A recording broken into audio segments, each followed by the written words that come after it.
Is running two candidates a bit ambitious? Well, we have 4 candidates. In Dublin? In Dublin we have 2 candidates, yeah. Yes.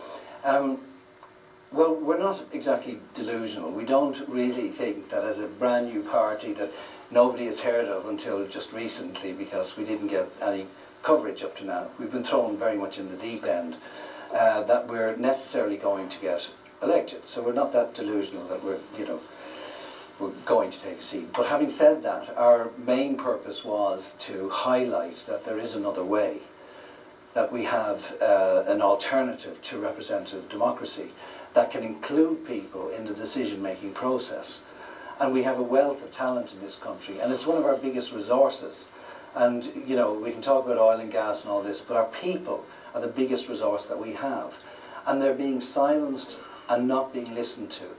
And we have a party like Fine Gael, who are the major players in the EPP in Europe, which has an agenda towards federal Europe. And they don't represent the people, because I don't believe the people of Ireland want a federal Europe. Yeah. So that we end up being some little annex on the side. But you say people are being silenced, but people aren't going to be silent on Friday. They'll have an opportunity to pass judgment on politicians of all parties and none for the stewardship at local level, at national level, at European level. Yeah, and for the next 5 years they'll be told to be quiet. They won't have an input very much. They can protest, they can go out and wave banners and stand in the rain, and they have no way of having their voice heard apart from that. And they can be completely ignored, because we've given away our power as a people to somebody else to represent us, who can lie and cheat and do whatever and, screw us for every penny that they're worth. And yeah, but if you put every major issue to a referendum, which as I understand is part of your platform, not the entirety. No, it's not. The party doesn't put major issues to the people.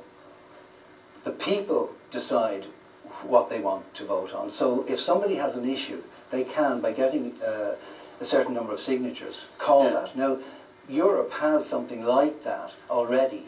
They call it the Citizens' Initiative. Yeah, it's quite cumbersome. Which is actually, it's totally cumbersome. And it's a joke. Yeah, but the point is, people might decide, for instance, that they don't much like paying taxes. I'm sure a lot of people would decide that. But how are you going to run a government, how are you going to provide services if people vote to have a referendum not to have taxes, not to pay taxes? Well, I don't believe that people would decide not to pay taxes, because people, when they have ownership of their country, in the same way they have ownership of their own finances, they know where they have to cut back and where they can spend money.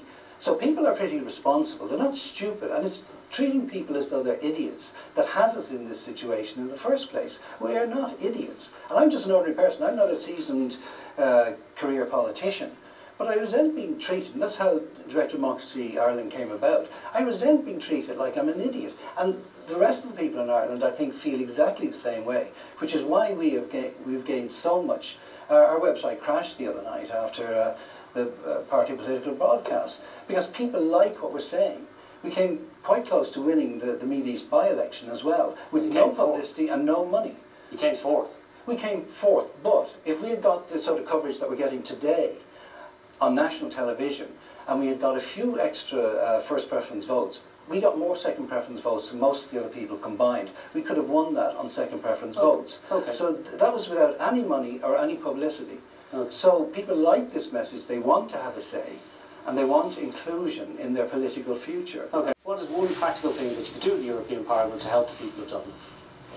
Well, I'd be lobbying to stop making these payments for this illegal loan, with billions, as Breed said, going out every year, that could be put to better use in this country to create jobs and to facilitate people to create jobs. Governments don't create jobs, they facilitate people, ordinary people, business people, entrepreneurs, to create jobs on the ground. So that's all they do. We're being strangled by a government that is paying back illegal debts, and we need to stop that and keep that money in the country and put it to work and get people back to work.